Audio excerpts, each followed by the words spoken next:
Halo, assalamualaikum warahmatullahi wabarakatuh. Jumpa lagi bersama saya di channel Mas Vincent. Oke, baiklah teman-teman. Di sini saya akan memberikan contoh bagaimana cara memperbaiki kulkas dua pintu yang tidak dingin ya. Baik itu bawah kurang dingin, yang atas nggak masalah. Kemudian atas bawah tidak dingin ya. Ada juga yang masalahnya dingin tapi tidak bisa beku untuk di bagian freezernya teman-teman ya. Nah di sini untuk tutorial kulkas dua pintu ini udah banyak saya upload teman-teman ya. Bagaimana cara memperbaikinya, solusinya seperti apa itu sudah pernah saya bahas teman-teman. Nah di sini karena kemarin banyak teman-teman yang masih belum mengerti bagaimana cara memperbaiki kulkas dua pintu. Nah, di sini saya akan buatkan contohnya bagaimana cara memperbaikinya. Nah, seperti biasa langkah awal yang harus kita cek itu di bagian freezernya, teman-teman ya. Jadi di bagian freezer ini ada yang namanya lubang ventilasi ya. Nah, ini ada lubang ventilasi. Nah, yang kalian cek apakah di bagian lubang ventilasi ini, ya ini kan ada berapa nih, 1, 2, 3, 4, itu ada hembusan angin atau tidak ya. Nah kalau misalkan nggak ada hembusan angin, berarti di situ kipas bermasalah ataupun ada kerusakan. Tapi kalau misalkan kipas atau ada hembusan angin di bagian lubang ventilasi, itu berarti kipasnya aman. Karena untuk di kulkas dua pintu itu ada yang namanya kipas teman-teman ya. Jadi seperti itu. Nah kemudian di sini langkah yang kedua ya, pastikan di bagian bodi kulkas di sini, di bagian bodi kulkas kalau misalkan normal ataupun freon itu masih ada, itu pasti terasa panas ataupun hangat teman-teman ya. Nah kalau terasa hangat ataupun panas itu freon masih aman teman-teman ya. Nah kemudian yang kedua, ketika kulkas kalian ataupun kulkas dua pintu ini mengalami bawah tidak dingin ya, bawah tidak dingin, kemudian yang atas itu masih dingin. Nah kalian bisa cek di bagian dinding freezernya ini, apakah di bagian dinding freezer ini itu ada pengeblokan bunga es atau tidak.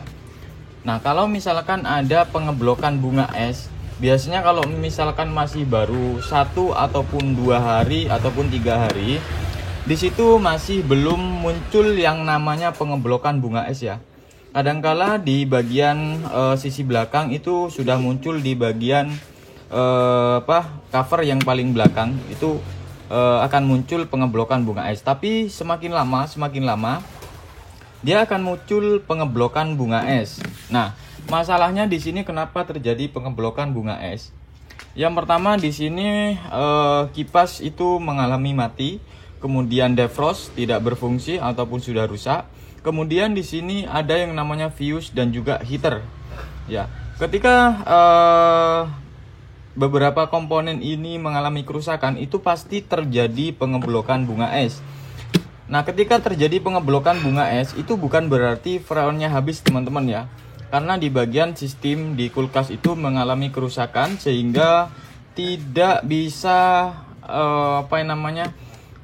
proses pendefrosan atau pencairan bunga es, karena di bagian sistem ataupun komponen di kulkas dua pintu ini mengalami kerusakan. Nah, ketika mengalami kerusakan seperti ini, itu masih banyak teman-teman yang kesulitan atau nggak tahu mana yang rusak. Tahu-taunya udah diganti yang namanya sensor defrost, kemudian timer. Ini yang sering diganti teman-teman ya. Jadi saya katakan tuh di kolom komentar tuh banyak banget udah diganti sensor defrost, kemudian udah diganti timer, tapi itu masih tetap. Nah ini yang terjadi teman-teman ya. Nah di sini saya akan coba buka di bagian cover ya. Di sini saya akan jelaskan. Nah kita buka. Oke. Nah seperti ini ya teman-teman ya. Oke sebentar. Oke di sini saya akan coba nyalakan untuk kulkasnya teman-teman ya.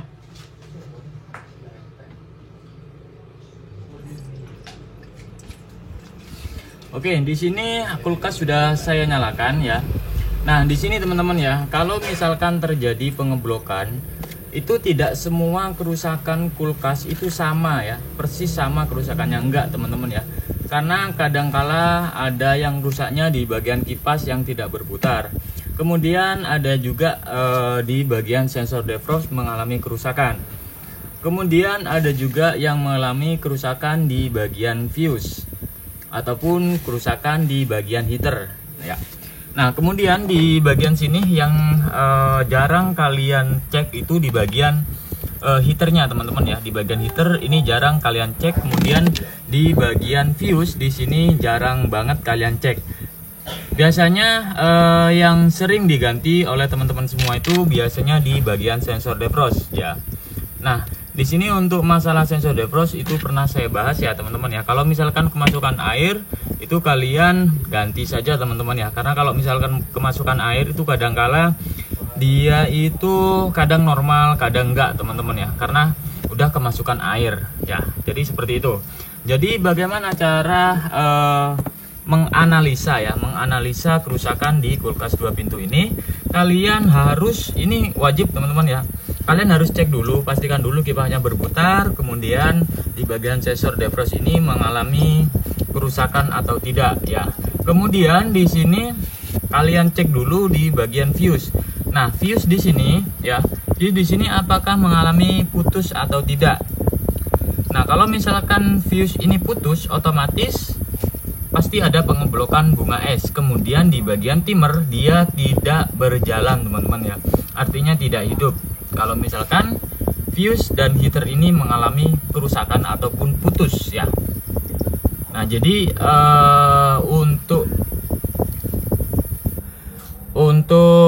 ngecek di bagian timer, kalian pastikan dulu fuse ini dan heater ini berfungsi dengan baik. Nah, kayak gitu teman-teman ya. Kemudian kalian juga cek di bagian heaternya.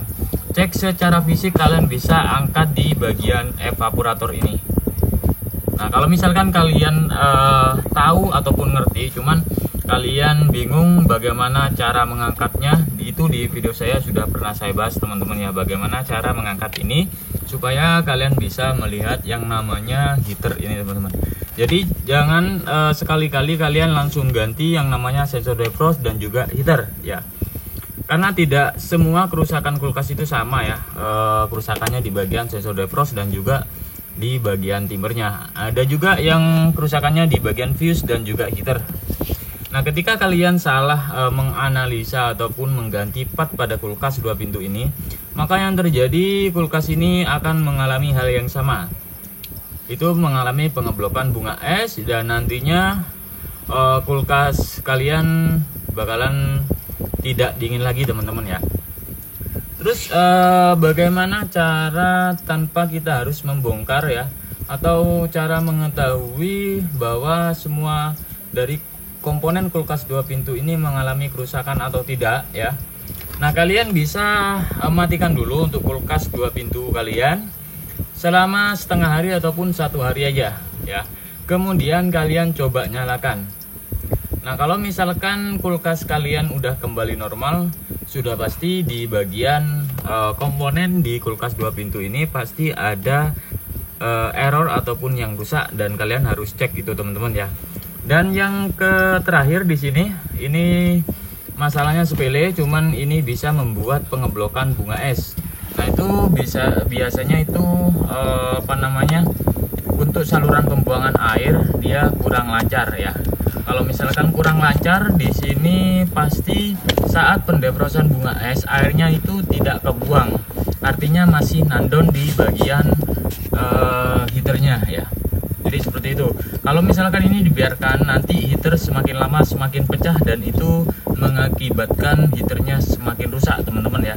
Dan kulkas ini semakin semakin tidak dingin ya. Lama kelamaan nanti kulkasnya nggak dingin dan terjadi pengeblokan bunga es. Nah, sampai di sini ngerti ya teman-teman ya. Nah, kemudian di sini Bang, di sini untuk kelistrikan kipas normal, kemudian sensor defrost juga normal, kemudian di bagian fuse heater juga normal, kemudian di bagian timer itu saya cek juga normal. Kemudian kenapa kulkas saya hanya dingin saja tapi tidak bisa beku. Nah, kalian bisa cek di bagian evaporator ini.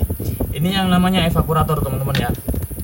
Jadi ketika kalian buka, kalian coba nyalakan apakah ada bunga es ya di bagian evaporator ini atau tidak. Kalau hanya bunga es di bagian atasnya saja, di bagian atas ini, di bagian atas akumulator sini sampai di bagian garis tengah, itu artinya freon berkurang teman-teman ya. Dan kalian harus cek ya, kalian cek kebocorannya, kemudian kalian flushing di bagian evaporator. Kalau misalkan tidak ada kebocoran, kalian cukup flushing dan isi freon kembali. Nah, itu solusinya teman-teman. Oke, jadi sampai di sini ngerti teman-teman ya untuk menganalisa ataupun contoh cara memperbaiki kulkas 2 pintu atas bawah tidak dingin, baik itu bawahnya aja yang tidak dingin, yang atas masih dingin teman-teman. Oke, mungkin itu aja. Dan jika teman-teman ada pertanyaan ataupun kesulitan, kalian bisa tulis di kolom komentar ya. Oke, mungkin itu aja. Assalamualaikum warahmatullahi wabarakatuh. Next video.